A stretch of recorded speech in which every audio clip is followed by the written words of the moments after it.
war over U.S. aid funds. United States President reiterates his U.S. aid stand for the third time in 3 days.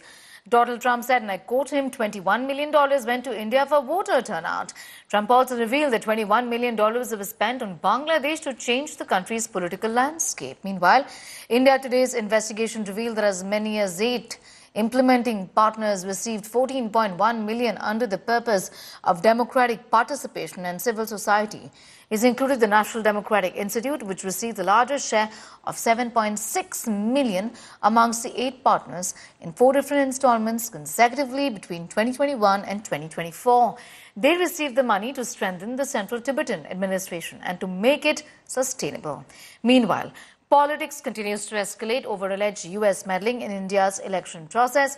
BJP has demanded answers from the Congress party after Trump hinted that $21 million were used to change the political outcome in India. On the other hand, Congress party has termed these charges as baseless.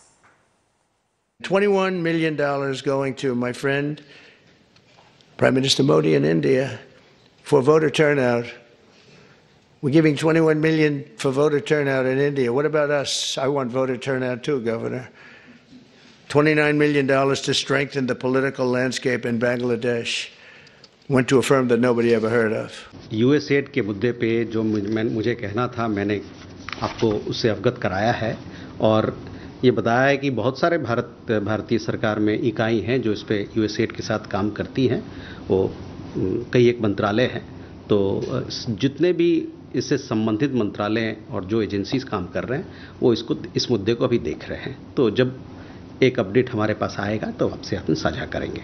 Yes, I heard the US President's statement that some US aid funds were utilized for effecting certain outcomes.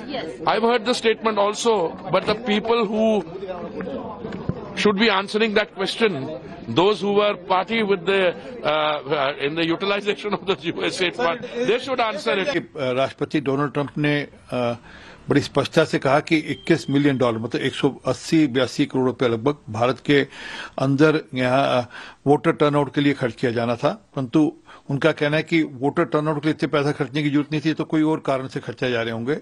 ऐसा तो नहीं कि सत्ता परिवर्तन के लिए खर्चे जा रहे होंगे। अब इसके कारण से कई सारे प्रश्न खड़े हो गए हैं कि इससे पहले जो US एड आती रही, वो जिन जिन को मिलती रही, वो उसका क्या उपयोग या दुरुपयोग करते रहे, ये जांच का विषय है और अपेक्षा करते हैं कि सरकार अमेरिका से बातचीत करते हुए इसकी पूरी जांच करेगी। Modi has adequate powers to find out what exactly happened. Let them tell the truth. Let them place the facts before the people of this country. Let them place the facts before Parliament whenever Parliament meets, because nobody knows what exactly happened. How people can take a side or take a position on such matters on which people do not have adequate information.